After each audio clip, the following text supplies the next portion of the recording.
जिल्हा परिषद व पंचायत समितीच्या निवडणुका फेब्रुवारीत होणार। राज्यातील जिल्हा परिषद व पंचायत समितीच्या निवडणुकांबाबत सर्वोच्च न्यायालयाने मोठा निर्णय दिला आहे।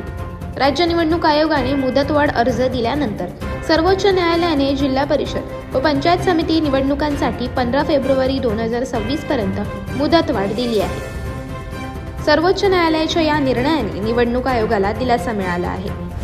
यापूर्वी सर्वोच्च न्यायालयाने 31 जानेवारीपर्यंत स्थानिक स्वराज्य संस्थांच्या निवडणुका घेण्याचे आदेश दिले होते। त्याप्रमाणे डिसेंबर महिन्यात नगर परिषद निवडणुका घेण्यात आल्या।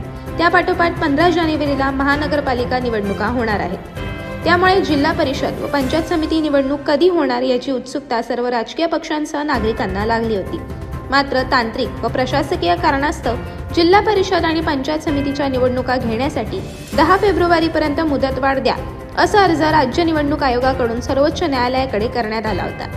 यावर आज झालेल्या सुनावणीत सर्वोच्च न्यायालयाने 15 फेब्रुवारीपर्यंत जिल्हा परिषद आणि पंचायत समिती निवडणूक पूर्ण करण्याचे कडक आदेश दिले आहेत। दरम्यान ज्या जिल्हा परिषदांमध्ये 50% आरक्षण ओलांडण्यात आले नाही तेथे निवडणुका पुढील महिन्याभरात पार पडणार असून उरलेल्या जिल्हा परिषदच्या निवडणुकीबाबत 21 जानेवारी रोजी सुनावणी होणार आहे।